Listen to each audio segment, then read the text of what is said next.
Welcome back to Parking Lot Takes. I'm Brandon. That's Christian. And is the greatest opening weekend of the year almost over? Might be. I don't know. Dang, we got some doozies coming out this weekend. That's a good. But the conversation just started. It just started. Yeah, it's going to start tomorrow. Technically, yes, because we have Mission Impossible, we have Lilo and Stitch, and then we have Friendship. Yeah, all this weekend. Yes, we weren't necessarily pumped about, or like we weren't anticipating Lilo and Stitch, but Friendship and Mission Impossible was the two we were really excited about. Have you seen some of the stuff about Lilo and Stitch though?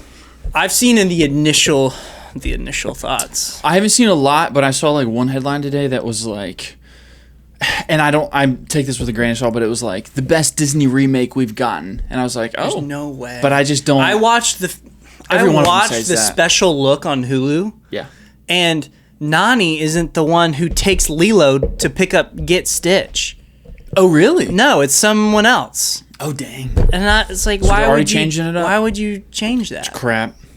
1 out of 5 stars. 1 out of 10. I'm like, that's a terrible change. That is what's the point? Yeah, you could literally make this shot for shot, and everybody would love it. I know. That is weird. Isn't that also like the importance of the? I mean, I'm just thinking about the cartoon because Lonnie sees Lilo and she's wishing, she's praying for a friend. She's like, I need a friend. And so Lonnie's like, okay, it's part of their development. It's Lonnie trying to help Lilo. I could feel like I don't know. I have to see it in context. I haven't seen the movie yet, but I'm honestly curious. My expectations are low. Like as long as this is just like fun, I'm okay with it. I don't need this to be the greatest remake we've ever seen. You know what I mean? Sure. So it's definitely not the one I'm excited about out of the 3 we're getting this weekend, but. Yeah, Mission Impossible, Friendship. I think Friendship's going to be hilarious. I know. I've seen so many. I saw a short today of the son of Tim Robbins. Tim Robbins' son in the movie.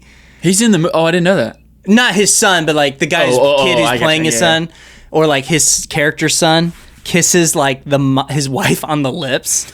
It's like, all right, Mom. And he kisses her like really long. I'm like, I might not be ready for this movie. this might be I might not be prepared. This might be a little bit more than I thought. But I'm excited. Have you seen the clip of them talking about like, you want to go see the new Marvel? You want to see the new Marvel? Let's go see the new Marvel. Let's go see the new Marvel. Dude, I think it's going to be hilarious. Let's lay out the episode. Okay. We got a little bit of new news. Yep. We're going to do segment Q and Takes. Yep. We do that a lot. We got some lined up. Do a little draft after that. Are we not doing 1 minute? Oh, yes. That's right. Good so we're thought. Going to do 4. We're going to do 4. Yeah. Yes. And if we're really pushing it, we could scratch the last one for the draft for the after show. I want to do 1 minute defense. Okay. 1 minute defense. We're doing 1 minute defense. 1 minute defense. This is going to be fun. Sweet. So let's talk a little new news. Yeah? Yeah. Let's do it. This is not confirmed. So for everyone, this is not like confirmed yet that is happening, but James Gunn did say something and kind of like alluded to it. A lot of people have been talking about the success of Superman. What does it mean for the future of the DC? And they brought up World's Finest. Do you know what the World's Finest is? No. So World's Finest is a comic book line where Batman and Superman team up. It's a team-up comic book line called the World's Finest. Oh, I saw the AI generated fake announcements for this. Yes. Yeah. But I think people are attaching potential for this because James Gunn, he says some kind of comment where he's talking about like, I'm excited to see them together, like working together in a project. He could mean Justice League. That's completely fine. But it's got a lot of people talking about, would it be cool to see like a World's Finest movie? Would you... Do you think it would be neat to see specifically, not like a Justice League movie, but like an actual Superman, Batman like team-up movie? Yeah. Do you think that'd be cool? Yeah, absolutely. So here's my thought. If they were to do that, and it was before The Brave and the Bold, how would you feel about that? If it took place before The Brave and the Bold, I'd be fine. I don't know why I would. Like before they even established the Batman movie. Superman, World's Finest, then Brave and the Bold. Oh. Yeah, I don't know. I mean, I don't know if I have enough of an opinion right now. So I credited it to obviously them doing that with Ben Affleck. Right. So that's my initial thought. Is that's what they did with Batman v Superman, and I heard so many people be like, we needed a Batman movie before, even though like I think Batman is the main character in BVS.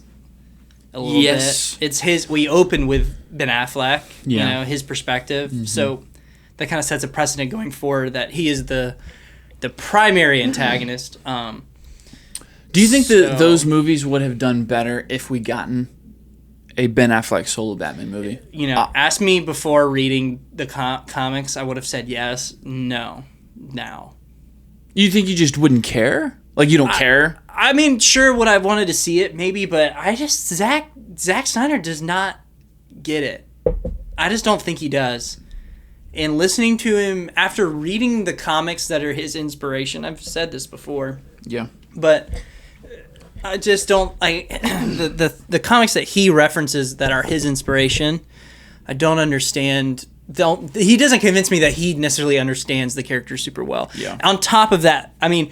I think BVS, the idea of Batman killing could have worked, like I said, but if you leave Joker alive, you have a very prevalent problem. Now, when I posted that clip that I've said that before. Yeah. I posted that clip. Shout out, it was on the Escape Pod. Yeah. They talked about it on the Escape Pod. Yeah, that was pretty cool. Sick. But I've said that before, and people were like, "Oh, but in this other movie, it's explained why that doesn't happen." In Suicide Squad, like. Or whatever in the subtext of the movie and it's just like, no, because if you're gonna introduce Batman's killing, you're gonna do the most interesting thing with that idea, and that is go kill the Joker. Is do a world without the Joker. Yeah. You know, had BVS been Batman's killed all his villains, that to me gives me maybe a little bit more understanding why Superman would be upset at him, but also not really because he killed Zod. So then I think you would look at Superman as this huge hypocrite. Yes. So true. I don't know how you would. Dang, is Superman a hypocrite for the way he treats Batman? Oh yeah. Oh, that's wild. Yeah. You think you disagree? No, I just don't know if I've really put that together. Huge. Which I think is on purpose. No, I think they're both hypocrites. No, because Superman is going to think, and in that moment we know he's doing it because he has to. Because Zod's not going to, like, he's physically going to kill people.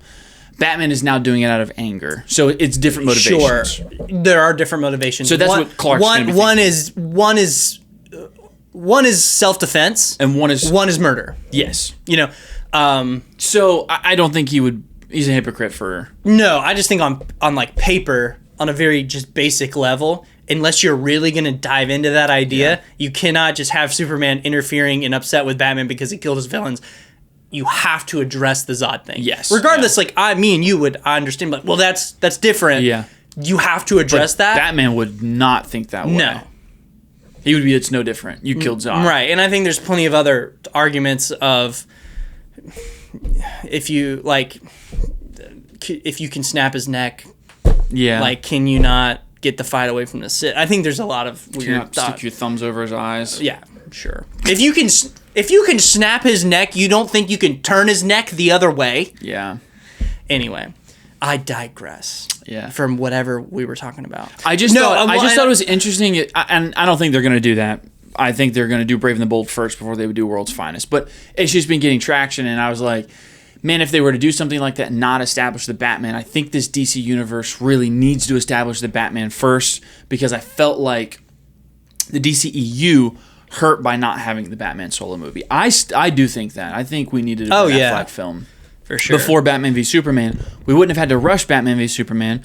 We would have had all the backstory, and we could have kicked it right off with the conflict and really made it something interesting. In the BVS, I don't think any of the Clark investigating Bruce stuff works as well as they want it to. And here's why.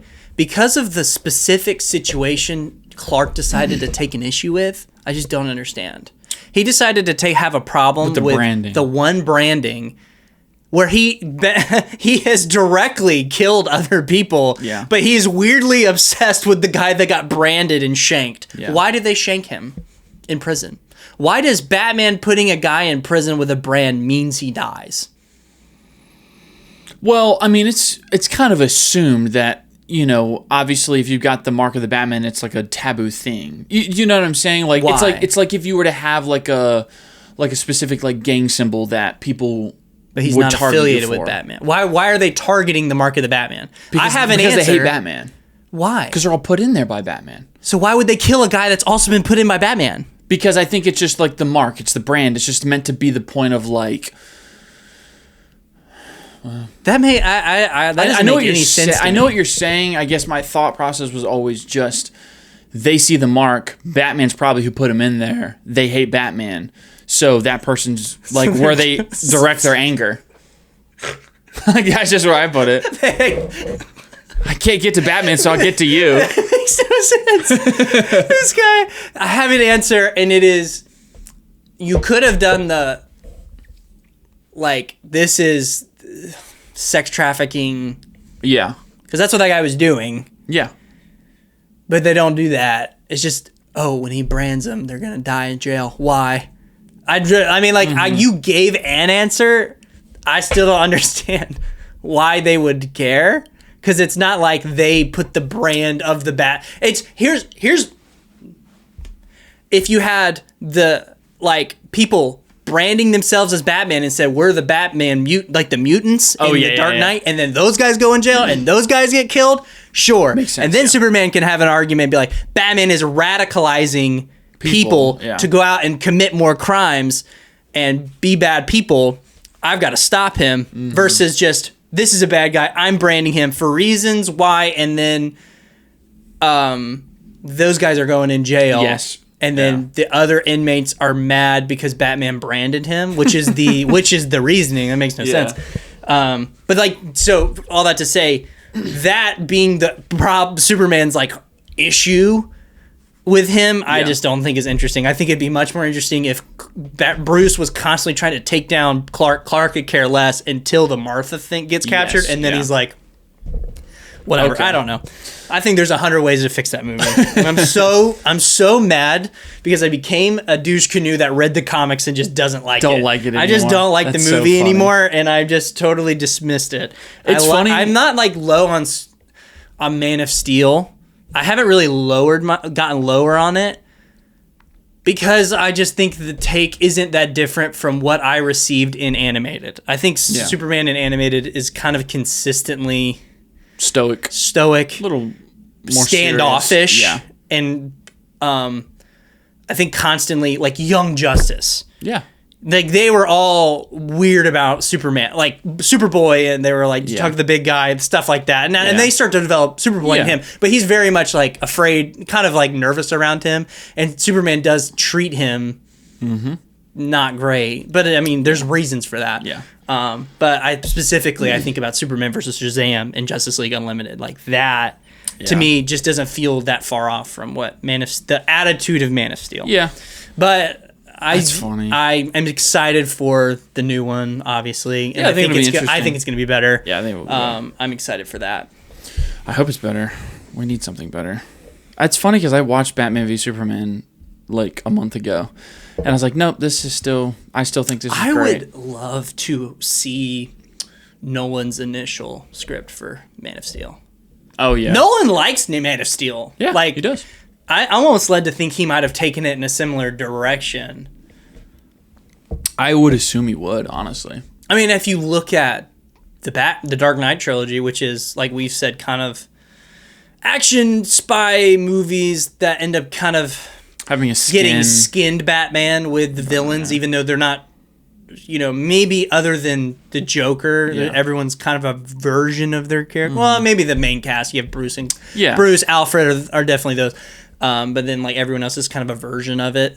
I think maybe Man of Steel. I'm just so curious how they would have done Man of Steel. I think you still would have done some of the political stuff, like maybe not political is not a great way to put it, but some of the idea of Superman's absolute power, should it be under check? Like I think you probably would have leaned into some of that stuff, just because I think that's interesting. Not just fight supervillain go away. I think he probably would be thinking of deeper ways to kind of address the character. Sure. So I think he might have leaned into something like that. Still very similar to Zach, but I would be curious to see what he would do with it. I don't know if I would like it. Yeah, I don't know either. And I love Christopher Nolan, but yeah. Well, that just turned into a BVS conversation. Yeah, but, like it should. That's all right. I've got one. Should. Yeah. Have you watched the Ironheart trailer? I have. I don't know why people are upset. I thought it looked great. I was not excited at all, and I'm actually kind of excited. Oh, I had the same thought. Yeah, no, I'm right there with you. I wasn't excited at all. I was like, I don't care. Yeah, and now I'm like, dude, that looked cool. Yeah, that looks sick. Looks fun. Yeah, looks interesting. Yeah. So I don't know. Suits look cool. It doesn't look like weird and like the CGI looks good. I didn't notice anything. Ryan Coogler's helped with the writing. And they really leaned into that in the beginning of the trailer. You know what? I would too. Yes. So can't blame them. After Sinners, I mean, I think people are pointing that out. I'm like, you know what? They did it. If you go watch, this is probably not a great example, but if you watch Man of Steel, the first Man of Steel trailer is like, and written by Christopher Nolan. It's right there. So I mean, everyone did it. Everyone's going to do it to promote it. Specifically, this project doesn't need it because everyone's already kind of made up their mind on it. Yeah. Unfortunately, I'm very pumped. I'm excited to see it, and I'm excited to. I think to me, it feels like it's going to be very grounded and very tight, and not very big world at stake. Yes, yeah, I think so. Which is super cool. And if it's kind of as simple as like I'm at college building tech, and this person wants my tech, and it's contained to that, I'm fine with that. Perfect. The cool thing I thought about the trailer was I don't know where it's going. No, not at all. I have no idea like what Anthony Ramos. I think it's Anthony Ramos, right? Yeah, I think he's the villain. I don't know for sure, but his character. I don't know what he's doing in it. Like, you get a little bit. His motivations, you don't know. But it's kind of mysterious. Yeah, his motivations, you're kind of like, I don't really know what they're getting at here, so they don't show us too much. And I was like, it's enough for me to go, this looks really cool. I think the main actress seems electric. Yeah. I'm down. I mean, I know she's in Wakanda Forever, and she did a good job. But, I'm curious now. I would at least say I'm curious. Probably I would say excited. Yeah. Because I was just, like, flipping through YouTube, and I was like, oh, gosh, Ironheart trailer. And I was like, dang, this looks a whole lot better than I thought it would. I kind of thought this was going to be one of the ones they didn't really care about. Right. And just kind of throw it out there. It happens. They'll do some press and then move on from it. But I think it looks pretty good. Yeah. That's a good one. I forgot about that trailer. Yeah. I watched the trailer. I was pleasantly surprised. Me too. Yeah. I was like, this looks fine. And people are complaining, and people are just going to complain. And I've always been until starting this, interestingly, I've always had the opinion, like, you know, we need to listen to fans and, like, whatever. Genuinely, I do think people just complain about stuff. Just complain, disagree with it, just to disagree with it. Yeah. People accuse us of it all the time. But, whatever. When we get freaking comments of people complaining about things for our content, and they haven't even watched the full video to get full context, I'm thinking, oh, so you are just complaining to complain? Yeah. Because what you're saying is actually the complete opposite of what we said in the entire clip. So doesn't freaking matter. Anakin Clone Wars take? Yeah. So many people commented on that, and they said that I cannot believe you would say this is a terrible take. Anakin should not be on the Jedi Council. I'm like, nobody said that. Nobody said that. All I said was that scene is better. Like, whatever. And I mean, books and books of comments, like, people responded with disagreeing, bringing up lore that they're just wrong about. Completely wrong about lore. What it means to be a master, all of this stuff. I'm like, no, dude, you're just completely wrong. Sorry. Yeah, I thought that stuff was crazy. So when I see those comments, I'm like, no, like, there are people out there that are just gonna hate to hate. Yeah. So it's pretty clear. Yeah, that's changed my thinking now that we've done this, but yeah, I'm excited for it. I am excited for it. You know, the other thing I kind of saw this week was, maybe I'm just down a rabbit trail of, like, hypothetical storylines, but this one I think has more weight than World's Finest. But there's been a bunch of reports of what happens next for the Guardians of the Galaxy in the MCU, and they're talking about something called Annihilators. Do you know what the Annihilation Marvel comic book storyline is about? So, I think this is really sick because I read this as a kid and I thought it was the coolest freaking thing. So, there's basically this there's this storyline called Annihilation and Annihilation Conquest. It's like a big event in the Marvel Universe. Bunch of characters have their own issues that deal with the events, and then they come together in kind of like the joint event, kind of like Civil War. Okay. Or Secret Invasion, something like that. But it's a lot more cosmic, so it has a lot of the Guardians of the Galaxy in it. Ronan the Accuser plays a huge part in it. The Skrulls are a big part. It jumps from like planet to planet. Do you know who Nova is? Yes. Yeah. Nova plays a huge part. That's how I got introduced to Nova. And I think he's a really sick character, and I want to see him in the MCU. I'm trying to think who else is in it. Groot, the whole Guardians of the Galaxy. But it's just a really big cosmic storyline, and the Annihilators is just kind of like this group of people, like this alien race that's going through kind of conquering planets. And it's just this really cool cosmic kind of storyline. And I think if they do that, it could be really interesting, because I think you could bring in some characters from the old MCU, revitalize them, and do some interesting stuff. Like, I think you could do like a Skrull, like do Super Skrull, stuff like that. But I just thought it would be an interesting way to bring the Guardians back. And I don't know if they're going to do it. I don't know if Chris Pratt wants to do it. Oh, Chris Pratt definitely wants to. I don't know if I want to see the Guardians without James Gunn. Yeah, and that's what so that would have been my question. So if we go that route in a storyline that's very Guardians heavy, do we do it without James Gunn? Or would we still be excited for it? If the Russo brothers are doing it, yes. Because I think they handled the Guardians well. Very well, yeah. Infinity War and Endgame. But no one else. Not gonna You'd be really skeptical. I mean, I think I would be too. I think it would be cool, though, to take the MCU for a little while off Earth to some other... I agree with you. I think it's a good take. Some cosmic stuff. I think they were trying to do some of that with the multiverse. Like, we'll go to different dimensions, we'll do different things, but I think it would be really cool to get off Earth. Yeah, the Marvels. Get off Earth, see some other planets, do some really cool stuff with some of these cosmic characters. There's a lot of really cool characters in the comic books that I think they could introduce that could play a huge part. Geyser's one of them. I think Nova's a great one. There's a lot in the Annihilation one specifically. Super Skrull is a really cool one that I think they could do some neat stuff with. Skrull, didn't we? Did we in Secret Invasion? What happens? I don't even remember. Does he die? I know I watched it, but I can't remember. Daenerys Targaryen gets all the superpowers. That's right. And she Jakaris is the Super Skrull. That's right, she does. Well, she's still around, right? I hope not. I can't remember. Dumb.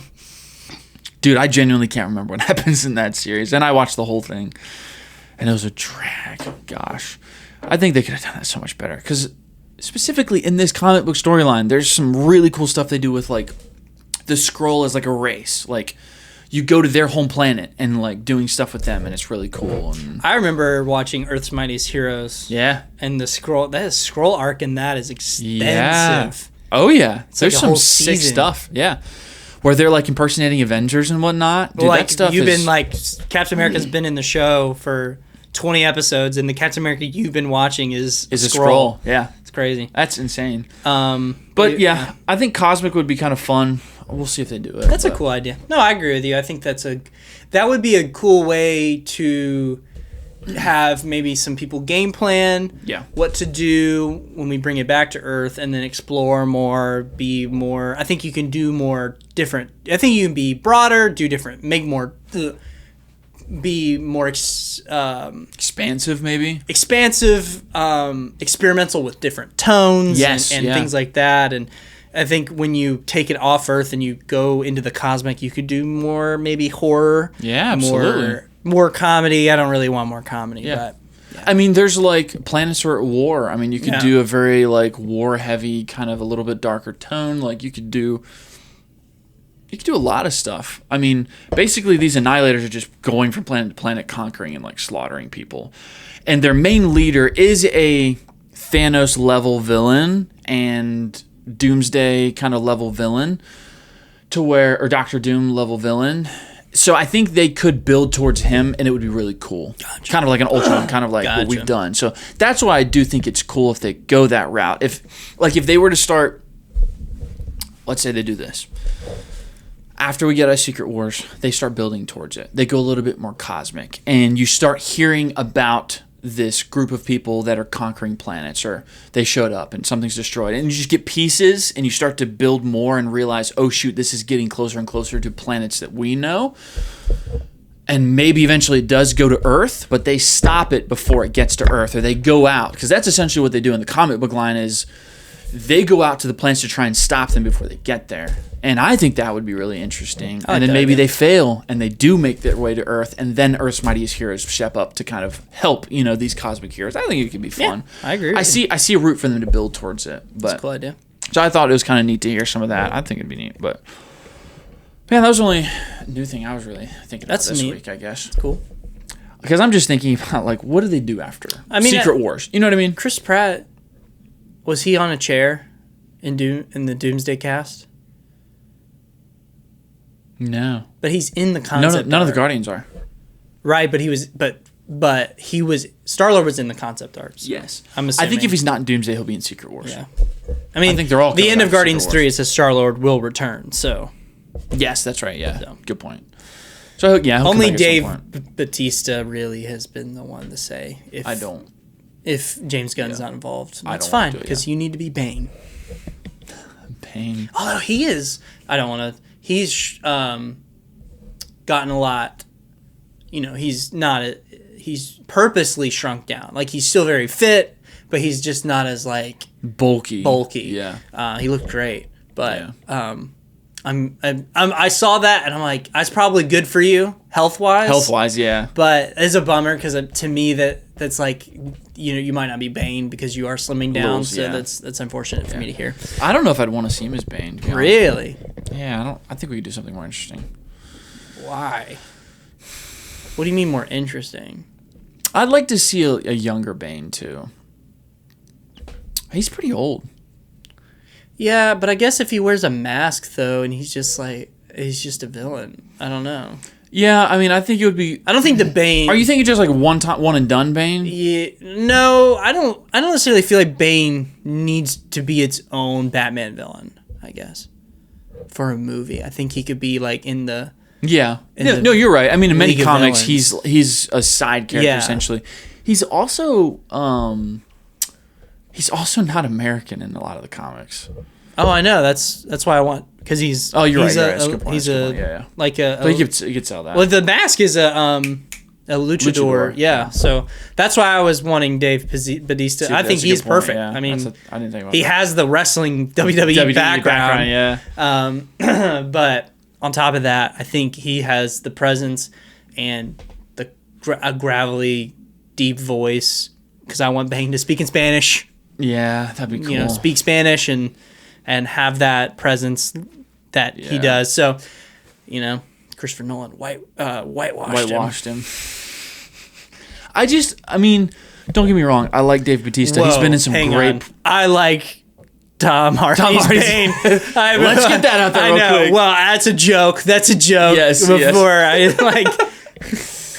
He did a great job. Yeah, he killed it. He crushed it. Sorry. His iteration of Bane is fantastic. Great. Yeah. Sorry. That's Go ahead. Funny. I like Dave Bautista a lot, but I don't necessarily, I guess, see him in like a fan casting for anything. Like, I think highly enough of him for that.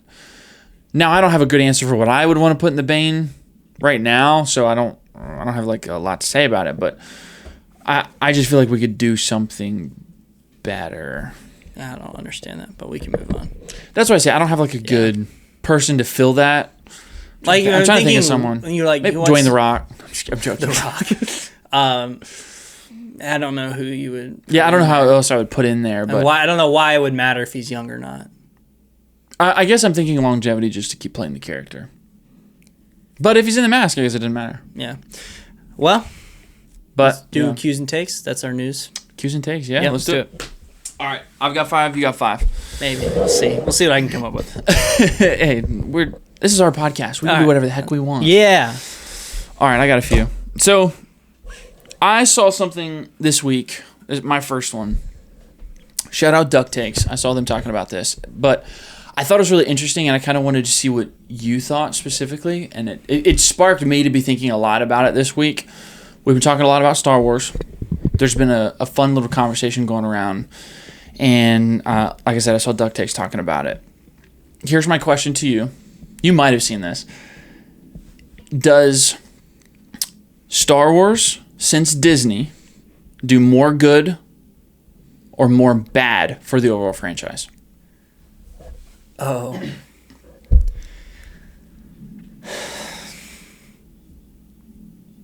I think it's really fun. I would say with Andor, good, but I think they have done irreparable damage to the IP. Mm-hmm. They have absolutely split the fandom. But they've also done some... Or I'll say fractured the fandom. I don't know, maybe split it, but fractured it. But they've also given us some of the best Star Wars projects. Agreed. So I don't know. Andor. Yeah. Rogue One. Yeah. Last season of Clone Wars. That's Disney. Yeah. And you're missing Mando. First 2 seasons of Mando. Absolutely. It's just the sequels. Like, yeah, you take the sequels out. The answer is an easy yes. But and do Kenobi, all of those? Kenobi is horrible. Kenobi does some big damage. Is terrible. Big time damage to, I think, yeah. So does the damage, like Obi-Wan sequels, does it outweigh the good projects that we've gotten? Ahsoka's in the middle. Ahsoka has great moments, though. Shows, though. Is Boba Fett, like, Boba Fett's on the weaker end, clearly. You could throw that in the negative category. Absolutely. But I almost wouldn't say it's, like, done irreparable damage to the... I think it's just not as good as we wanted it to be. I think Ahsoka's was just okay, which is unfortunate. But has some really good moments. Yeah. But if you want to just boil it down, it would be probably in the middle, maybe just okay. But you've got Andor now, Rogue One, Mando. I mean, like, there's definitely some good stuff in there. I don't think the sequels do enough harm to say it's been a bad era. I think we've gotten enough that I love and is good. I think there's. I mean, it's just Star Wars has just never known. It's Disney Star Wars has never known what it's wanted to be. It's gone out in too many directions, and they don't necessarily want to say they learn from their mistakes. Like, they make mistakes and they just repeat them in a different way. Yeah. I would say, a lot of the problems with Kenobi is very prevalent in Acolyte, and it's like what project did you do before Acolyte? Why does Acolyte bad? Like, you should have learned this lesson with Kenobi, you should have learned this lesson with the last, I'm not super low on Mando season 3, but Mando season 3 and Boba Fett, and they just repeat all of those mistakes in Acolyte. So I think if you, I'll say I think Disney's done more bad, but has done worse with Star Wars. Yeah. But has done just as good as Lucas did. Yes. Does that make sense? Yeah, I think I know. So they've done the same amount of good, but Disney has done way more bad. So they have more baggage. Yeah. So the bar is here. Well, Disney's good. The goodness bar of the originals or the first 6 are here, and the goodness bar of the good of Disney's here. Mm-hmm. But the drop off is like this Disney's is done super a whole lot low. more bad. This goes way lower. So I guess it's however you want to look at your glass half full. You want to look at it half full, or you want to look at it half empty. Yeah. I mean, recency bias. The I mishandling. Feel like it's good. Okay, I will say this: more bad than good. Yeah, probably more bad because of this. Because of the They got cool. They got Mando right. That's awesome. They got Andor right. The mishandling of the sequels in Kenobi is atrocious. Like, to me, that's just so terrible. Fumbling the sequel trilogy and Kenobi just is so bad. I think they've done just as much good as Star Wars, but I would just say those projects were super important to people. Yeah. And yeah, cool, they got Clone Wars right. Yeah, that's awesome, and it's very good. It's amazing. But had Clone Wars gone on without its 7th season, I don't know. Yeah. How... I mean, I was calling for it, but never as much as I was ever calling for more the sequels trilogy to Star Wars. Yes, yeah. Or a Kenobi show. True. Yeah. So I wanted the Clone Wars to basically be the Kenobi show, like to do a Kenobi animated series. Yeah. But it's so tough. I don't know what other people are saying, but I would say they've done more bad. They've done a lot worse. Can you say that though? I mean, what I struggle, other than Rise of Skywalker, compositionally. So that's what I was going to say. There's not a worse movie than Attack of the Clones, though. You can have a lot of disagreements, I think, with the sequels, but Rise of Skywalker is just openly bad. Yeah, but I don't think. Yeah, you can't say Force Awakens though, or probably even Last Jedi is worse than Attack of the Clones. No, absolutely not. So, well then so that gets deep. We're getting in the weeds then. Do I agree with the choices, or are the movies compositionally better? Are the projects compositionally better? Maybe in some ways you could say, yeah, the new era is, clearly. But the choices that they take with a lot of these projects are worse and really heart Star Wars. So it's like it depends on what angle you're going to come from with that. I don't know. I mean, the highs coming off of Andor Season 2, Rogue One, Clone Wars last season, Mandalorian Season 1 and 2 are very high for me. For me, yes. So it's hard. It's hard for me to say they've done more bad than good. Yeah, for me, they haven't. For me, they've done more good than bad. But I agree, Force they've Awakens, done terrible damage to the IP. Mm-hmm. They fractured the fan base. They've openly been dishonest about the deal with George Lucas and what that entailed, and how they, like, when they were cranking out projects and people were unhappy with them, they complained that they didn't have anything to go off of, and then we learned by Bob Iger's book that wasn't true at all. Yeah. But I don't know, for me, the Andor seasons 1 and 2 and Rogue One is fantastic. I like Solo. I like Solo a lot. Fun, I think it's a blast. I think there's. I don't think we needed it or still need it, but it's fun that we got it. Yeah, I'm fine with it. I mean, I'm down to see Donald Glover as Lando. I think that was great. I do think it was a great choice. But on top of that, I don't know.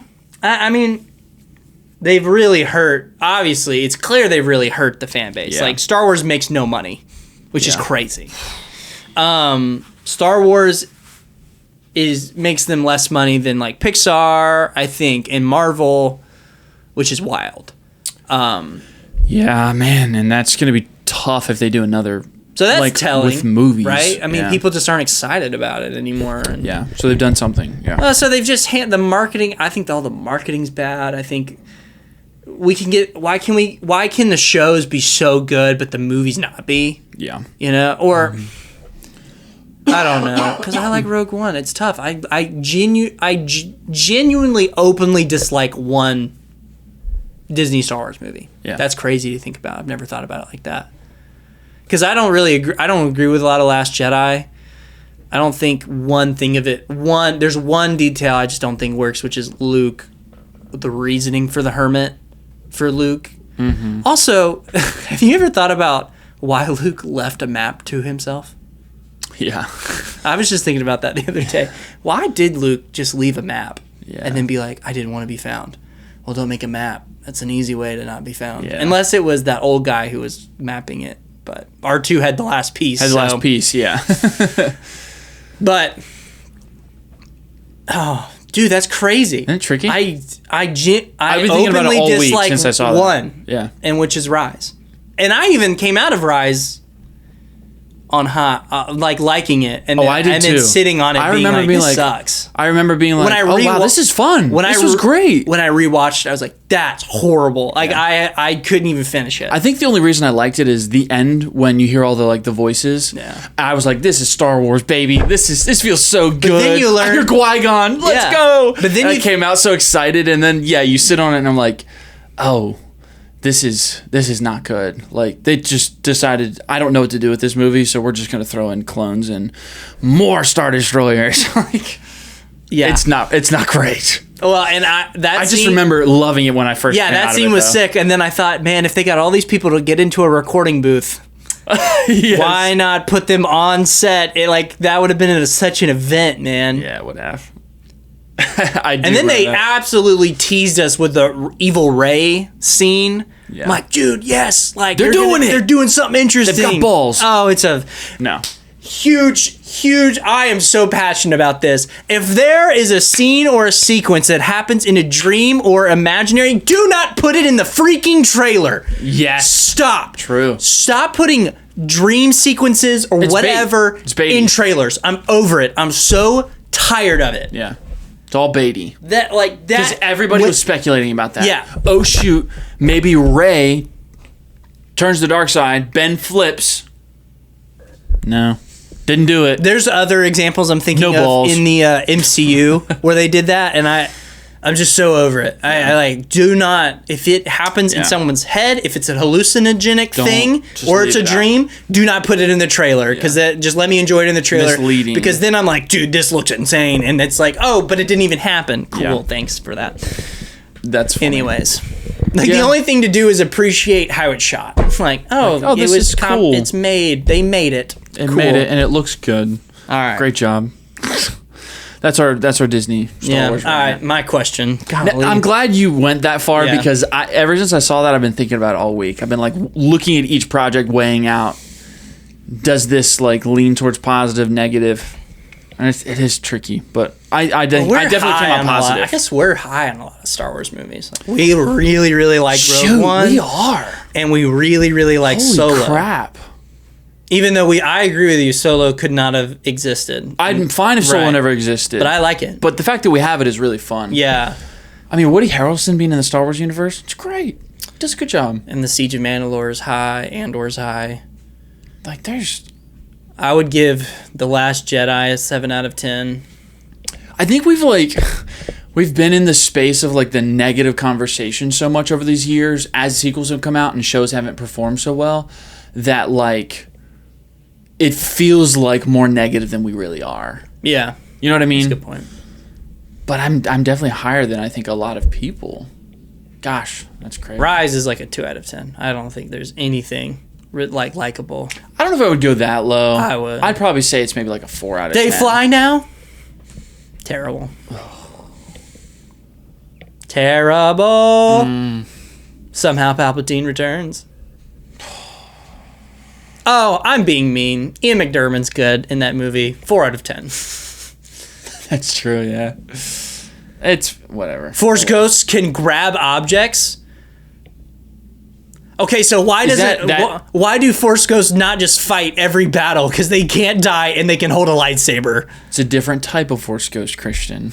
There's different forms. I forgot about that, I guess. You got to remember, there's different types of... in this comic series that got canceled, but they mention it, and they said, at one point, one time in their Force ghost life, they can grab an object. That was Luke's. One time. Luke is dead, and he lost his connection to the Force right there in that moment. Oh, that's sad. Have you read the Vader comic? Okay. My next cue and take. All right, go ahead. They should have done the Duel of Fate script for the final episode. Episode 9 should have been... Have you heard about the opposite script? No. So you don't even know about it? Uh-uh. So the Duel of Fate script, that was the original plan for episode 9. Yeah. And then Last Jedi tanked and they went back and threw it out. You don't know anything about it? No. Oh my gosh, it's so good. We should review it. I'll give you a little brief summary. Yeah, Luke trains Rey as a Force ghost. Mm-hmm. There's a romance between Rey and Poe. Tension, but not a full-on romance. There is, and it's being the guerrilla tactics, rebellion, Rey and Poe and Finn jumping in, destroying this, leaving genuine Andor rebellion missions to start. But with Jedi, right? That's cool. And then you have, and this is more brief, but I'll leave some of this out. But yeah, Kylo goes on a quest for.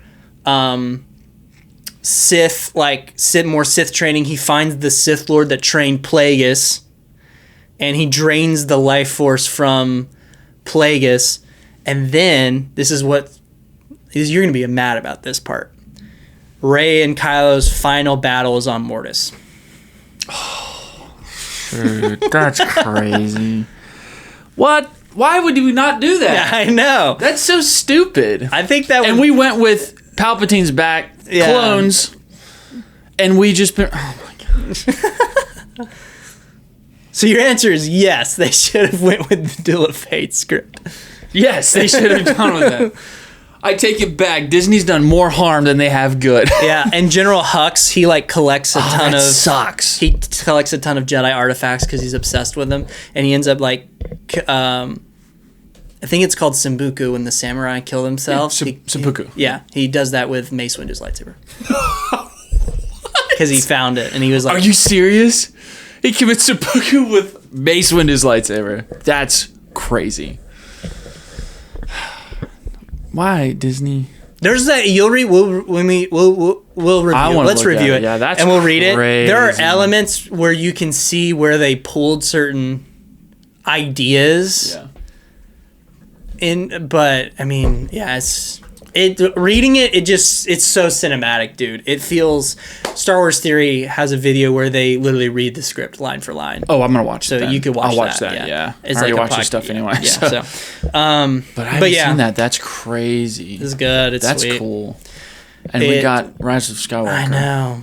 Oh, I would have loved that trilogy. I think had they finished it. I don't think Last Jedi would be as much of a sore subject. Yeah. Okay. It is because Rise of Skywalker is basically like revisionist. Yeah. So I mean, also just a bad move in general. Yeah. Clearly. Just accept it, move on, and like if they had. Yeah, it feels like JJ was even like. If they hadn't done the Duel of Fates, they should have just recouped and leaned into what it set up, and they ultimately, if they made a good 9th movie, it would have made 8 a little bit better because you would have. Maybe if you would liked where people end up and what they did, you would appreciate at least. Yes. Okay, well, at least this gave me that, so I'll enjoy it. But whatever. JJ was like, but you screw you, Ryan. I don't like your choices. We're gonna spend a lot of time fixing it. In Duel of Fates, the Duel of Fate script, like you get Luke. Yeah, still. Yeah. Oh, man. Yeah, I do wish because it does feel a lot like. I mean, I remember watching it the first time. I'm like, oh, they fixed that there. They're trying to correct that there. It's like very noticeable multiple times. If we had gotten this, the only thing I would change in Last Jedi is Luke dying. Yeah. I just wouldn't have him die. I don't think it makes any sense. Anyway, all right. That's interesting. All right. I've got one. If you could turn, excluding what we've already gotten, but if you could turn a video game into a TV series, what do you think you would choose? Assassin's Creed. That's a good one. I've thought about this a lot. Have you seen the movie? Oh, yeah. Great film. No, I'm kidding. I just want Assassin's Creed in a show because I think it could really work as a period piece. Oh, dude. Absolutely. And get rid of the freaking Animus. Please. Get rid of it. I don't care about it. I'm so sick of it. It's the most ridiculous idea in the world to be like, hey, what if we did a game that involved open world parkour assassins and it's a secret order of assassin that transcend time and they're fighting this other secret order. So sick. Yeah, passed so down cool. from generation to generation. And then there's like Jimmy in the corner and we'll do it in memories. And we'll do like everyone sits and they remember memories. Yeah. Yeah, that's a good idea. And that guy Jimmy is the great. You're a genius, Jimmy. Jimmy is the guy the CEO of Ubisoft's son. Yes. So he's like, I'll tell my dad. Like, great idea, Jimmy. Great idea, Jimmy. That's what it is. That's yeah. Genius. Yeah. Let's make the players sit through walking through the Animus freaking halls for hours. Great job. Yeah. I'm like, well, it's memories, and so it's like, how the frick does it even work? Do you get a control when you're in the Animus? I'm sure there's probably an answer to that. I don't know enough about the lore. We're probably gonna get absolutely destroyed. You can get desynchronized. Yeah. So I guess no, that would mean that if you deviate from what happened from the storyline, yeah. But I do think the idea, if they used that to set up more stuff in present time, that would work. But I just don't. I don't need it. I don't need it. I don't think it's needed. Do an entire first season as the period piece following an assassin in the order. Yeah.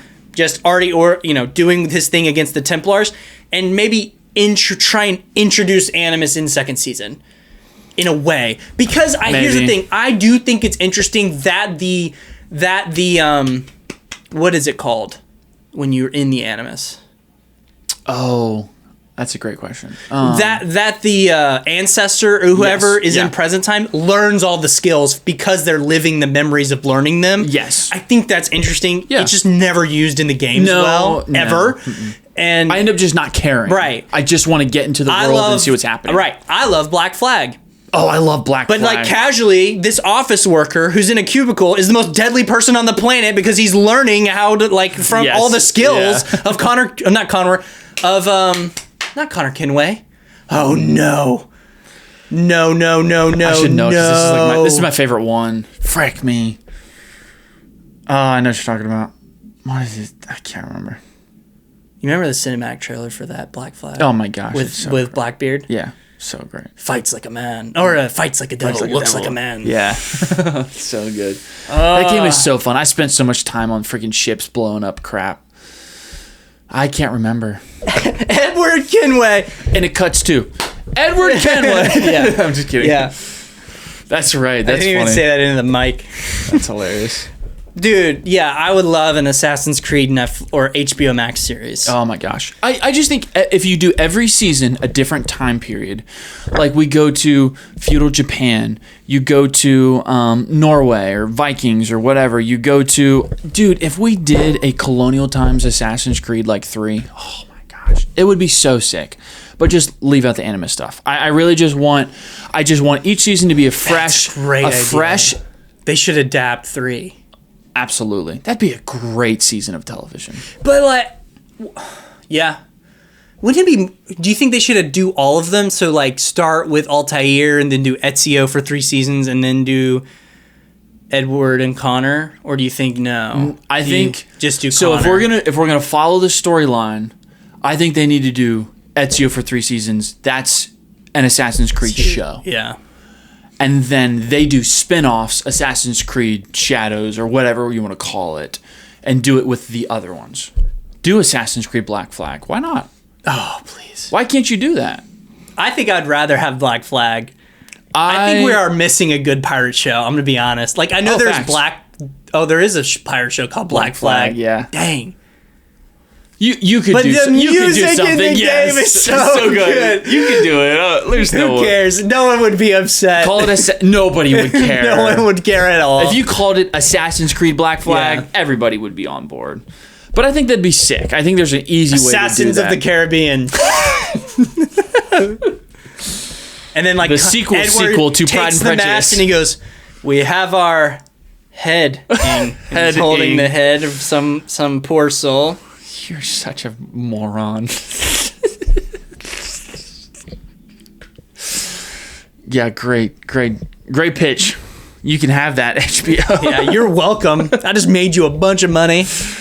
I think that's a great general choice. Audiences would. I think that concept is enough to pull in non-video game people. I think they would really like it. If you see a trailer for that, everyone's great action, fun period piece drama and you do the political stuff with the Templars. I think, holy cow, a Game of Thrones style, let's Game of Thrones world build, big world of Assassin's Creed would be crazy. I think if you can pull in people from The Last of Us, you can absolutely pull in a fan base for Assassin's Creed. That's a good point. Yeah.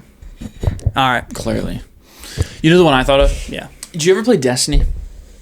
Oh, yeah. They should totally do that. Destiny would be a great TV series. Mm-hmm. I see a world where they do a movie, but I think it's built more for a TV series because you could just follow a group of Guardians doing missions, episodes, overall, big bad, just like you do in the game. Every DLC has their own big bad. I think you could do it perfectly. I think it'd be fun too. I think we've gotten enough. Obviously, you've got Halo. They've kind of fumbled it. But I think if you do a Destiny show on Amazon Prime, I think it'd be sick. I think you could make it work. I just always thought every time I play Destiny, all throughout the years, I was thinking of like movie ideas. I was like, oh, this would be so sick. Like going into the Hellmouth with the Hive, so sick. You could lean into some of the horror aspects of it. Like you've got the Cabal on Mars. Like there's so many cool things you could do on each season dealing with like a different race and lean into the tone of it. And I think it'd be so sick. We're getting a Helldivers. We are. Dude, I can't wait. All I need is them freaking blasting aliens and some 80s music playing in the background. That's all I want. I just really want a really faithful Halo I do movie. too. I don't think it'll ever get the money for it because I think it's failing too much right now. Yeah, well, I also just don't think general audiences will be as interested in as gamers. But if they make it really fun sci-fi epic, I think if you get a good trailer for a Halo movie, the fan base is going to bring the general audience out. Yeah, I think they could do it. I really do think that. I think the window's still there. It's fresh enough. We're creeping away because last games have not been received as well as like the older ones, and I think the show has not been received as well. So I think we're creeping away from that window, but I think it's still there. If they announced a Halo film directed by a really good director tomorrow, I think it makes good money. If it's good, I think it does well. I have another fun one. Yeah, go for it, dude. I think adapting Black Ops would be a good idea. I've always thought that. Yeah. I was thinking when I asked this question, I thought of Call of Duty. I was like, why have they never done insane. Call of Duty? That is like why straight up insane to me that they have not done a Call of Duty movie, because maybe it's just because war, like soldier gunfight missions, whatever, special forces movies just speak to a very specific audience. But Black Ops specifically has such character arcs that you could do Black Ops really well. You know what I mean? Like, they should do that. They should do zombies. I mean, a Black Ops zombie movie would be awesome. Yeah, that's a good point. Just like how they do I think they should adapt Modern Warfare. Why not? Yeah, do Captain Price, Ghost, I agree. Roach. I just don't know that it's going to do enough. Like, I think that's only the Call of Duty audience, though. True. Right? You would have to be like the first one would have to be so good it would get everybody. Yeah, but I mean, the thing is, though, I mean, people are going to see Jason Statham action movies. Why would they not see a Call of Duty movie? I agree with that. You get a crazy trailer with some good action, people are going to show up. Outside of even just Call of Duty fan bases, you just do it around characters like Captain Price, like Ghost, or Frank, or whoever from the franchise. The gamers love it, but for the general audience, they're just loving getting an action. Do you do film. it FP? No, I think I kind of want it. But Halo's failing at doing it though. Did they do FP? Mm-hmm. In what? The series. They did first person? Yeah, there's multiple first person shots, and it does not work. Oh. It does not work. The whole show's not FP. No, you mean the whole movie? Yeah. Dude, that's wild. Have you ever heard of the movie called Hardcore Henry? You're thinking of it too. I've never seen it, but I've seen enough clips of it. No, they can't do that. See, I think Call of Duty might be the only one that might work. I don't know. I think it's too... If they did the whole movie in FP, I think it'd be crazy. Like, I don't know if it works. I haven't seen Hardcore Henry, so I don't know if it works. But I've never heard enough about it to think it. I just think the nostalgia of it being FP would be bigger than. It would be a bigger deal than Halo, because Halo isn't all FP. It is. Call of Duty's the same way, though. Call of Duty, in Modern Warfare, it's all FP. It's all first person in Modern Warfare. Not the new ones, the old ones. Yeah. The new ones, no. No, there's... No, you never see your player, though. Yes, correct. Yeah. You see Master Chief who you are all the time in cutscenes. Mm-hmm. You don't see the main player. And I think Black Ops, you see Mason, though. You do see Mason, yeah. So that's a struggle. I don't think you need it. I think it would be cool, but I think there's a really easy way for them to just lean into it to where you get a just no-cut sequence. Like, think about the new Modern Warfare. Do you know the mission where you're breaching the house? Yeah. Dude, such a great mission. See, you could do that all FP and it would work great. Don't do that. Why? Don't make it ridiculous. Make it jumping snowmobiles over cliffs and crazy ice climbs and what Modern Warfare, like the fun, like I loved Modern Warfare because of the crazy driving a dirt bike off a mountain, down a mountain with an avalanche, like that stuff. That's the stuff I want. You're selling me, dude. I want the B grade Call of Duty action movie. Like I don't want it to be hyper realistic. I have Warfare for that. I don't need hyper realism.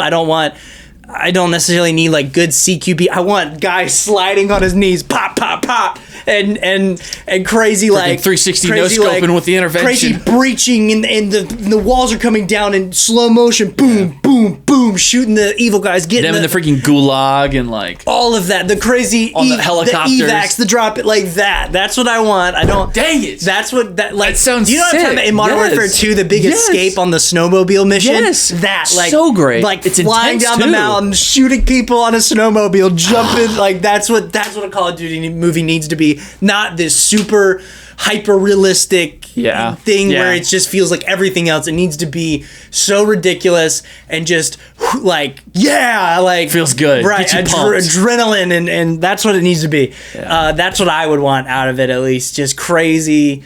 Like big juggernaut suits with the Gatling guns walking down hallways and with Yuri and Price and the crazy chase. There's so many crazy like chase sequences and great just solo stealth missions to do and so I dude, your first person in a freaking ghillie suit walking or crawling through for a little bit, dude.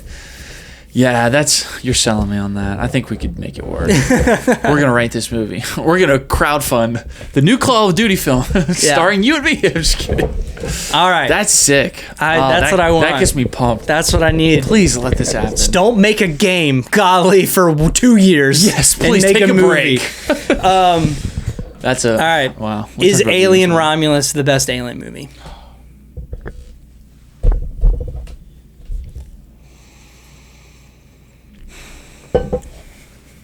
That's so tricky. The only one I would put it against is Alien 1. Not Resurrection. Oh, I forgot about Alien vs. Predator. Requiem, my bad. Okay. Yeah, 1. One's the only one I would push back on. I don't know if I don't know if I'm looking at it with like classic like rose-colored glasses. There's some good shots in 1. There's great shots in 1. Romulus does what I think it is done well in 1, so they're almost comparable. I think Romulus is the best thing we've gotten since Alien, but a lot of what I loved about Romulus, I've always said is what I love about Alien 1. So it's really hard to pit them against each other. Okay. And so I think I'd probably still give it to Alien 1. That's so tricky, though, because I love Romulus. I think Romulus is fantastic. And my biggest positive for Romulus is they do something different and fresh and new. And I think and I like it. I think it you're going to have to give me maybe some space to say this. Yeah. I think it stands on its own just a little bit better because it doesn't set up the engineers like in Alien 1. Yeah. Because the engineers are shown on the ship.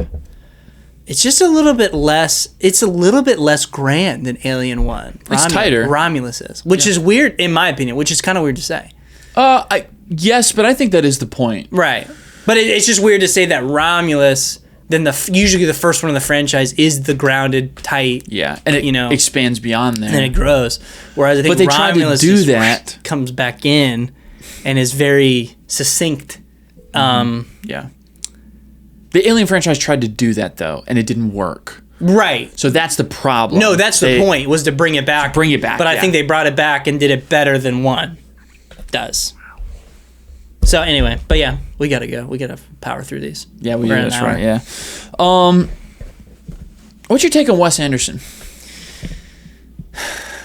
He has a new movie coming out called Fantastic Mr. Fox, Grand Budapest Hotel, and Life Aquatic I really like. Have you seen the Royal Tenenbaums? Nope. Is that the new trailer? No. The new one is The Phoenician Scheme. I watched Asteroid City and I wasn't crazy about it. So his last two, I've honestly not seen and was not really that interested. French Dispatch and Asteroid City.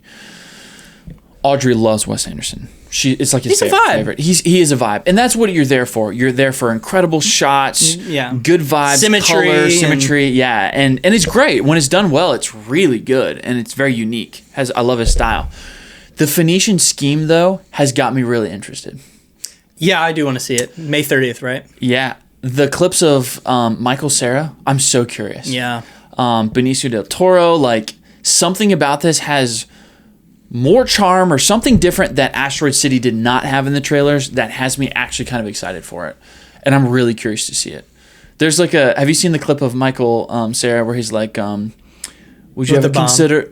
That's a good one. Yeah, that is funny. Would you ever consider a man like me, hypothetically? I'm like, there's something in that line delivery that's so charming. Michael Cera making a comeback?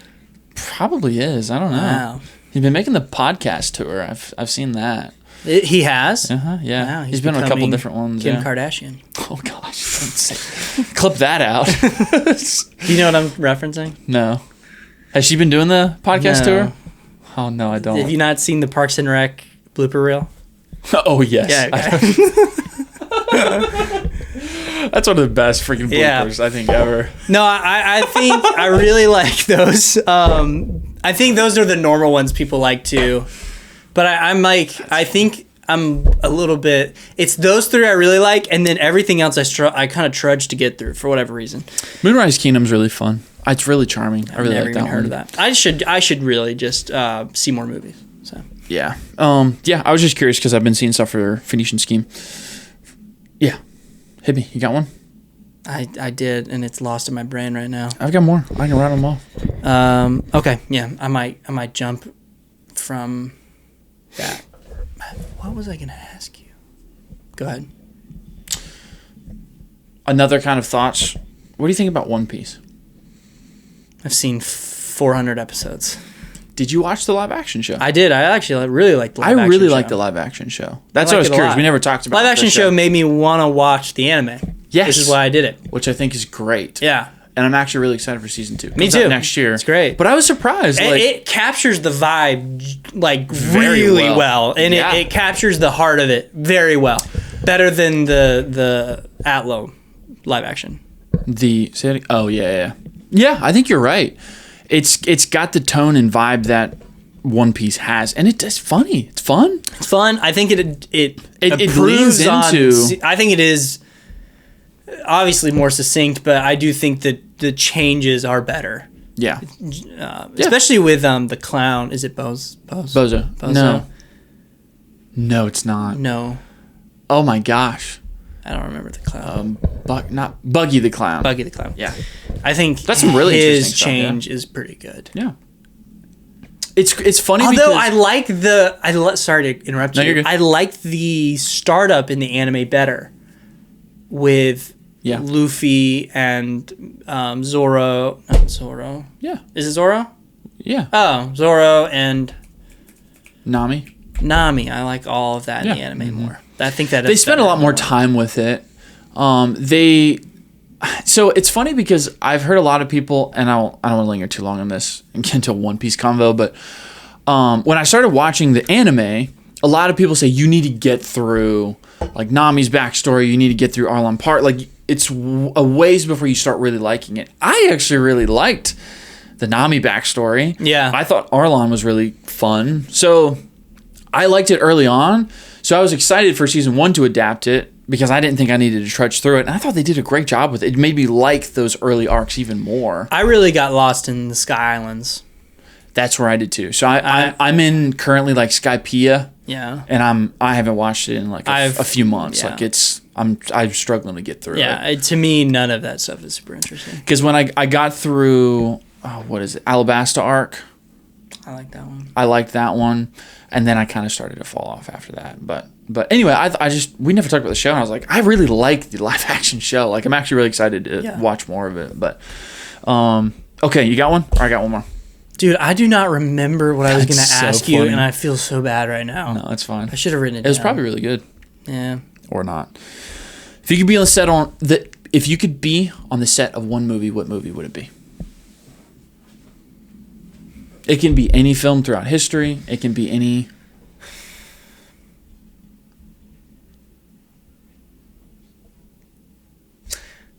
I feel like I know what you're going to say.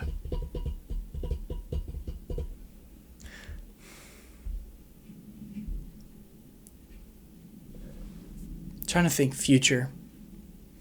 That's a good thought. It can be old too. What's coming out in the future that I would be excited about? I have ideas for movies. Like if they ever did a Star Killer, I would really want to be on set for that. Why have we not done that? I think probably it would be on set for No Way Home, specifically for the filming with all 3 Spider-Men. Yeah, I think cool. All of that would have been really cool to experience and see it all happen. And I think even though you see a little bit of it in the behind the scenes, I do think I would love to be a fly on the wall and watch Tom, Andrew, and Toby all interact. Yeah, more than they do. Yeah. So I was gonna ask you some dumb Star Wars question, and I don't even remember what I was gonna ask you. That's funny. Save it. If you think about it, we'll talk about it next time. That's funny. Should they retcon the sequel trilogy? This week, to be honest with you, I've been thinking a lot about that. And I think yes. Okay. Explain. I think if they said the sequel trilogy was not canon, nobody would blink an eye. I don't think I would either. I love The Force Awakens because it captures Star Wars to me. I liked where they were going to go with the characters. I thought it was all very interesting. I was really excited about it. But because it doesn't go anywhere, I think if they did say it's not canon, we're going to do something else, I don't think anybody would care. I think people would still enjoy those movies, and I think it'd be fine. I would still enjoy to watch them to an extent, and they would still be a part of the Star Wars universe. But if they said that these were not the continuation events, this is a Star Wars Legends anthology trilogy, I would be completely fine with it. Would you? At this point, in my head, it's like, my thought is, what's the point? Because if you retcon them, I don't necessarily think you're going to get Harrison Ford back. And, I mean, obviously, yeah. You know. Leia passed away. Carrie Fisher. Mm-hmm. And Mark Hamill seems the most down. He participates in projects like in the Boba Fett and The Mandalorian to film Luke and things like that. So he cares, but it's just, what would be the point?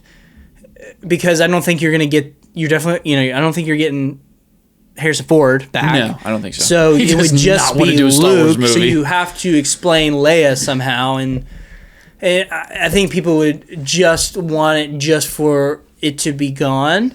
But in reality, I don't think necessarily it would be better if they just didn't exist within the main universe and they were like legends. Or I think people would want. Make it work. I think people would want the story to be reapproached, though. And if you can't have the original cast, then base it after the event. Then you're kind of stepping outside of the time frame of the sequels. Mm-hmm. And that's what Starfighter is. Yeah. So I think whether they were a retcon or not, it's the same thing. So my vote is to not retcon them, I think. I think if you're going to reboot it, I think you only need Luke to do that. I don't think you need Harrison Ford or Leia. I think it was really cool to see them step back into Star Wars, and I'm glad we did to certain extents. But I think we could reboot with Luke, with Mark Hamill, and he be the thread that passes on. And I think you could do it very well. I think there's enough that they could come up with interesting plot lines to use Luke to usher in a new era from the get-go. I think they could do it. See, I'm just like, could you not just do a series of movies that take place beforehand? Like they're doing now. They're going to do that with Heir to the Empire with Mark Hamill. And Luke will be in that. Yeah, and that's and Ezra, and so to me. But if we want a continuation of the quote unquote Skywalker saga that people do enjoy, but in my head, if you, because of course we can do stuff around it. That's fine. If you do Heir to the Empire and then some more stuff, then just pretend they don't exist after that, And that's fine. Yeah, I think it does more harm than good. I think there are genuine Star Wars fans who love characters like Rey. They love Kylo Ren. I'm one of them. They love Finn. I'm one of them. And for them to go just to appease people who hate on them and just can't stand them, to me just doesn't feel like it's worth it. They're not going though. You know what I mean? Like, but people, they would still be a part of it. It doesn't matter. Yeah, it's too far gone because you have all the original cast. Yeah. So you it doesn't matter. They still exist, but then it'd be like someone be like, my favorite Star Wars character is Mara Jade. Yeah. At that point, and so I think it's not fair to them, for the people who love them, and really I don't see how retconning them is going to affect the canon in terms of just they're out there. Yeah. Yeah. And you could just pretend they don't exist and enjoy the projects around them. Yeah. So I just mainly want to see because I think that's what you would do anyways if they retconned it, because I just don't see them like you I think you're right, they could do it with Luke. I just don't see them doing that. I don't think they are, but the biggest hang up I think I always have is just like I really wanted to see something better done with Luke. So that's why I'm like, I wish with Heir, and we have gotten that with Mando and Boba Fett, and I mean his ultimate story. Sure. I mean, yes, I hope we get some really good content for the between, but I just love the idea of Luke ushering in. I like the idea of Luke ushering in the new saga, the new cast that we all love and can get behind. Yeah. And I was behind Rey. I was behind Finn. I was behind Poe. I think they're great. And I do really enjoy watching through them. Obviously I have a lot of problems, but I don't maybe I should back up and say I don't necessarily want them to retcon it, but if they did, I think it would be okay. And I see a world where it can work. I personally wouldn't care. I just more feel for the people who love those characters. Yes. Yeah, and I would get that. I personally would be like, okay, I don't really love what they did with Han Solo. I don't really love what they did with... I like making Leia Jedi, but you could do that anyways. If they fumbled it twice, though, we would eat our words. That's the risk. We would eat our words. That is the risk. We'd be like, no, bring it back. Is it worth fumbling it again? Yeah, because if they do, it's not a guarantee it's going to be good, because projects like... Star Wars goes in the drain. Yeah, if the sequels are worse. Ahsoka generally was good, so not that, but a Mando season 3, even though that we don't think that's bad, but that wouldn't be worth it in my opinion. It would have to be a knock your socks off, like Andor level, to make that worth it. Yeah. We got Tony Gilroy to do the sequel trilogy. And I don't know if they're going to deliver on a sequel trilogy. I don't know. It's tricky because there are good moments in those and good elements that they introduce that I do really like. And I would like to see go somewhere, but I don't know. It is what it is. It's fine. I'm saying things so negatively when we were just saying how high we are on those movies, essentially. That shocked me because we were literally talking about it and you're like, yeah, get rid of them. I'm like, whoa. Yeah. Some of the stuff just annoys me, and I'm far enough removed that maybe I need to watch through them again. It's been a little while since I watched the sequels. I probably would feel differently if I just watched them. All right, 1 minute defense. 1 minute defense. You going first? I'll give you the prompt. This is a new segment, 1 minute defense. You have basically, I give you a movie that we consider to be bad, and you prepare and you get a minute to defend. Yeah, you give it to me first. All right, ready? Green Lantern. Oh, shit. I've seen that movie more times than I would like. Oh, snap. So you're perfect for this. Dang it. I do think there are positive things to say. Make me not think it's as bad as everyone makes it out to be. Which I am those people. I think it's pretty terrible. Yeah, I am too. I don't like this movie. Let me say that. I mean, this is not the worst movie ever, though. No, but it's a bad movie. That's the widely point. considered a bad movie. Yeah. All right, let me think through this just for a second here. Okay. The Ryan Reynolds Green Lantern, for anybody curious. That he retroactively killed in Deadpool. Yep. It was that bad. That's a defense. It doesn't exist anymore. It's gone, so. All right. Oh, I'm thinking of reasons to make it better, not reasons why it's good. Right. I think about. I'm like, you could do this and it would be better. You could change this. That's not what it is. That's not what I'm doing. All right. All right. Give me a second here. Let me gather my thoughts. You've got 15 seconds. Okay. 5 seconds. All right. Ready? All right. Tell me when. Tell me when you're ready.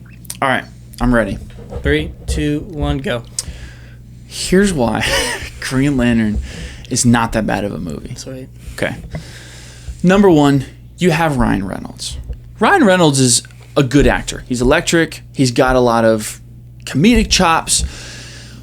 While his portrayal of the Green Lantern is very different, it's comedic. It's fun at times. He has some good moments where, especially as he's kind of like figuring his way out being a Green Lantern, like you've got some very lighthearted, fun moments that you could say captures a little bit of what Hal Jordan is. So I think there are some moments in there that Ryan Reynolds does play a very fun Hal Jordan.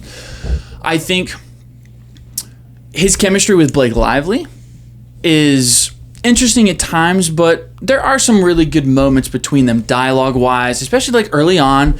They're kind of playing this like not necessarily like smitten with each other, like she's kind of playing standoffish and he's kind of going after her, and I'm like, oh, not too bad. I don't think it's terrible. That's a minute? Yeah. Dang! Isn't that fast? That's fast. Yeah. You gotta move quick. Right. That was good. That's everything I was going to say. Really? The only thing I was thinking about saying... There's one other thing I was going to say. I thought they set up... Sinestro. That's what I was saying. So the other two things in my head was I was going to say some of the stuff with the other lanterns is fun and setting up Sinestro. Those were the only points I had. I really like I think the initial training scene where he's learning to use the ring is good. Kilowog. And, yeah. I think that's good. I also, crazy take, I think the hate on the suit's funny. I don't think it's as bad as people make it out to be, personally. I don't think it's that truly awful if we go look at some MCU CGI suits. Yeah. So that's another thing I was going to say is the CGI isn't horrible. Like it's better than it's better than some of the CGI in Brave New World, which is crazy. Oof. Yeah, you're right though. All right, my turn. That was fun. Did you like that? That is fun. Yeah, you did a good job. I think if I keep the pace a little bit, like to keep it tight, but there's only the two things I would have said, but yeah, that's fun. What's funny is when we clip it, people are going to be so angry. Here's why Green Lantern's not as good. They're going to be mad. Yeah, because they're not going to watch the whole dang clip, and they're going to think we actually like the movie. I'll have to read the caption, and this is a 1-minute defense. All right. Thing. Okay. So you'll say the whole thing. 1-minute defense for, and I'll go. All right. Are you ready for this? Yeah. This is perfect for you, though. Okay. I think this is perfect for you. All right. This is the 1-minute defense for Avatar: The Last Airbender. Oh. The M. Night Shyamalan film. Oh.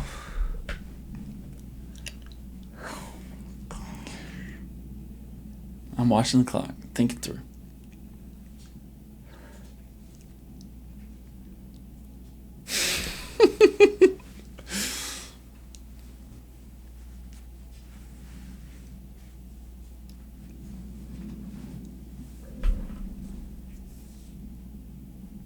Have you seen that enough? Yeah. Yeah, I figured you were. That's why I picked it.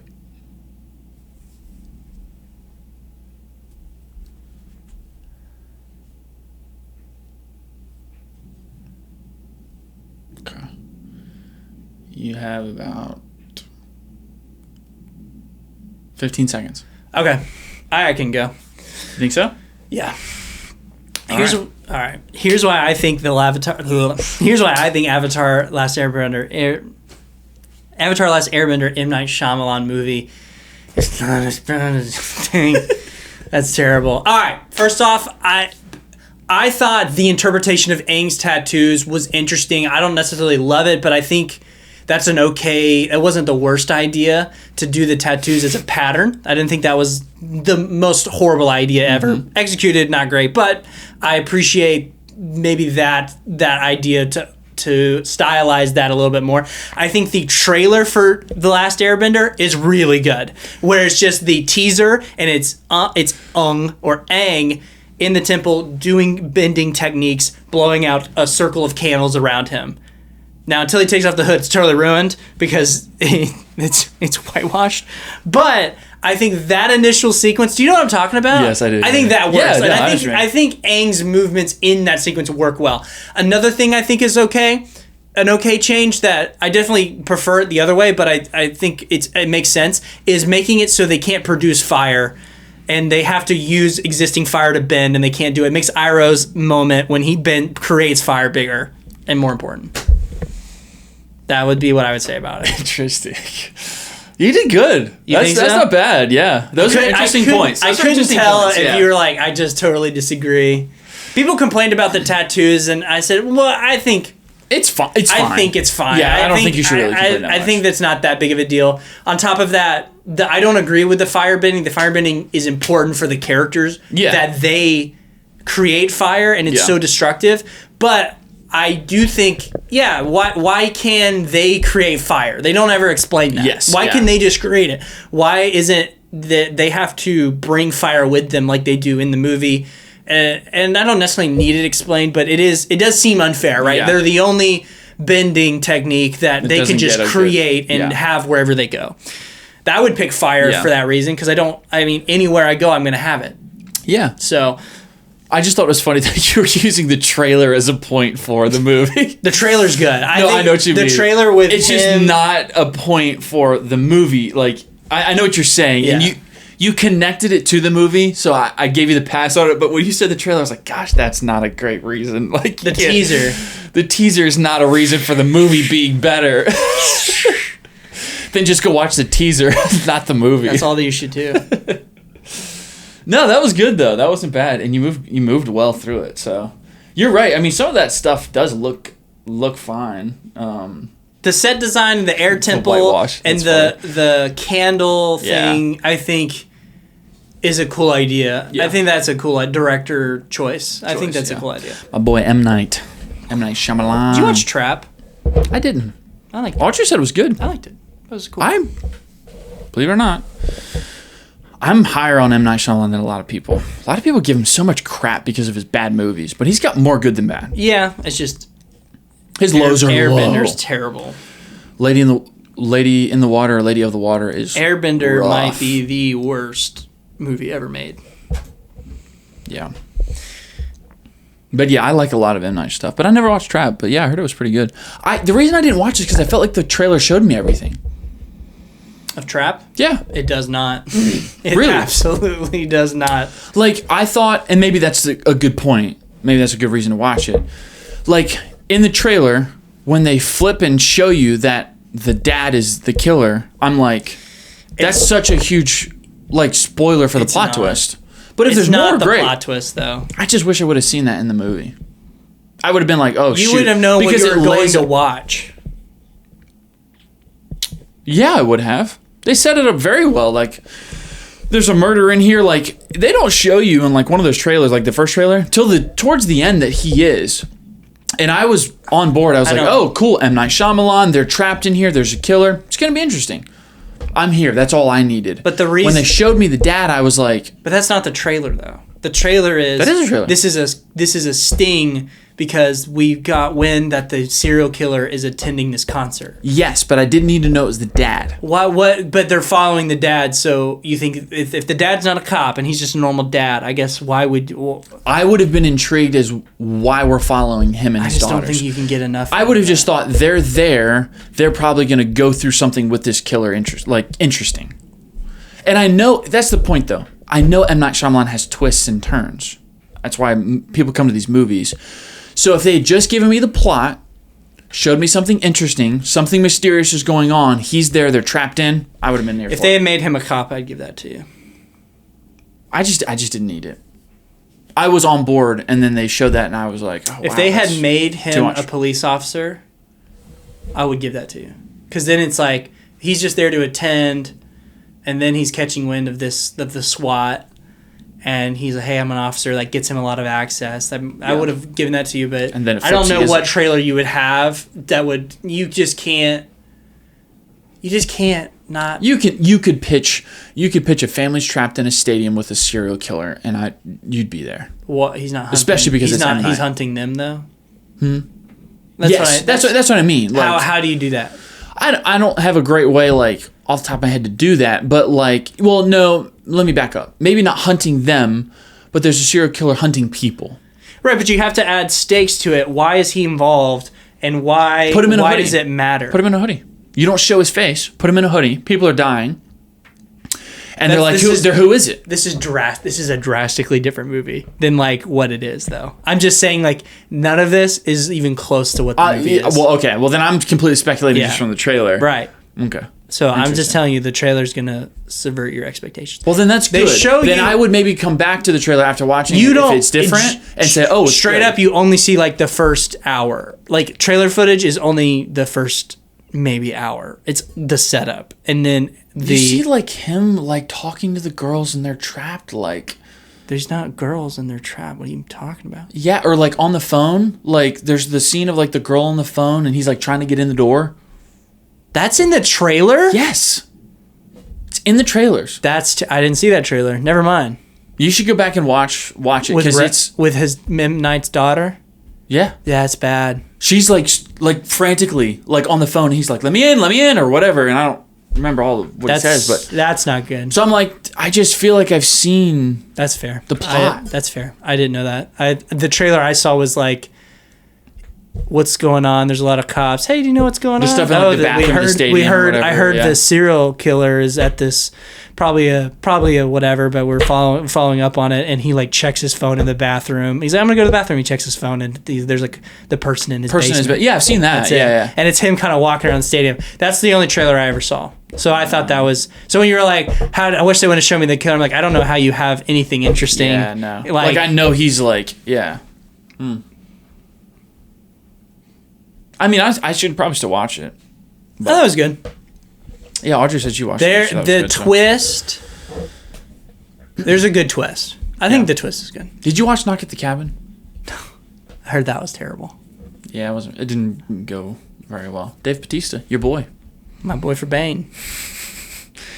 M. Night Shyamalan. I can't believe we started talking about that. He's got some really good movies. And some stinkers. Let's save the draft for next time. All right. We've been chatting for a while. What do you want to do it in the after show? Yeah, we should do that. That'd be fun. If you join our Patreon and do the $10 tier, we haven't picked a name yet. You'll get what's called the after show, which is the wind down of this. Yeah, we're just gonna be a lot more casual, a lot more just chatting and conversations go a little bit more in depth. Sometimes. If I remember, I'll probably remember what my cues and takes were, and I will ask them to you. But yeah. Because we could probably ramble on here for 3-4 hours. Yeah. So it's just a more fun opportunity, laid back. So yeah, we'll do the draft there. Yeah, that'd be fun. All right, sweet. Well, thank you guys. You'll have a great Monday, which is the proposed. Oh shoot! I guess friendship that weekend's already.